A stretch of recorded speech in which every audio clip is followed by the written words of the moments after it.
Olá, estamos começando a 10ª lição desse semestre incrível que estamos falando a respeito das liberdades. E nesta semana, um tema muito interessante, contra a escravidão. Olha, eu tenho assim, não sei se a gente pode falar isso, né, mas um santo orgulho, né, de ser um adventista do sétimo dia por várias razões.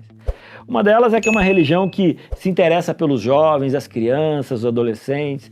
Olha só a estrutura que a gente tem, né? Desbravadores, aventureiros, JA e todas as classes infantis na escola sabatina. Acho que, não sei se alguma outra denominação tem esse cuidado tão grande com as novas gerações.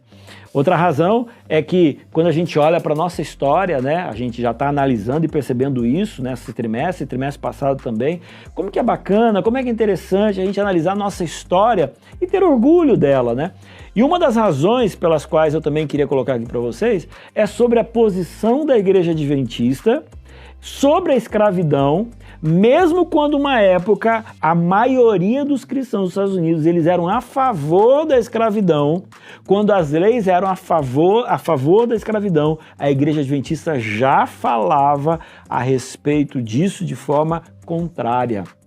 Isso, nós temos vários documentos a respeito desse assunto, tá? E tem uma frase aqui, ou pelo menos uma ideia, que foi uma parte que Ellen White escreveu, que eu queria trazer para vocês aqui, ó, está na nossa lição, que diz assim, ó, será dever do povo de Deus retirar publicamente sua simpatia e companheirismo do irmão tal lá que ela estava trazendo a problemática, para poupar impressão duvidosa com respeito a nós como um povo. Precisamos tomar conhecido que não aceitamos pessoas assim em nosso meio e que não compactamos com elas na igreja. Qual que era o problema? Esse indivíduo aqui estava defendendo a escravidão no meio da igreja adventista, no meio dos irmãos, e Ellen White falou assim, não, a gente precisa falar para ele parar de falar essas coisas.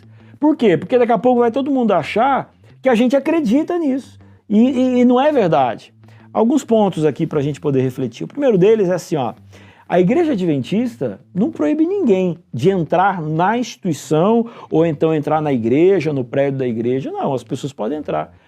Lógico que existem algumas leis civis, né, a forma de estar vestida, etc e tal, uma questão de decência, uma pessoa que não esteja dando sinais de colocar uma outra pessoa em risco, mas qualquer pessoa pode entrar na igreja. Agora, a igreja também tem direito de falar para uma pessoa de que naquele meio, aquele assunto não deve ser colocado em pauta. E as pessoas precisam entender. Quando eu estou num clube, ali naquele clube existem algumas regras de altura de som, que eu posso falar, como eu posso me vestir, sem camisa eu posso ir até tal lugar. Existem algumas regras. E nas igrejas, da mesma forma. Então, a pessoa pode estar? Sim, pode estar. Mas a forma como ela se comporta em alguns assuntos, isso aí a gente tem que analisar. É o caso aqui. Então, qual que era o problema? A Igreja Adventista estava falando para todo mundo, nós não acreditamos em escravidão. E tinha algumas pessoas que estavam defendendo isso dentro da igreja. E essas pessoas? Não, gente, essas pessoas a gente tem que afastar, então. Ou elas ficam quietas, ou então elas precisam ser afastadas. Por quê? Porque a igreja tem um pensamento muito claro a esse respeito. Ok? Amanhã a gente continua conversando.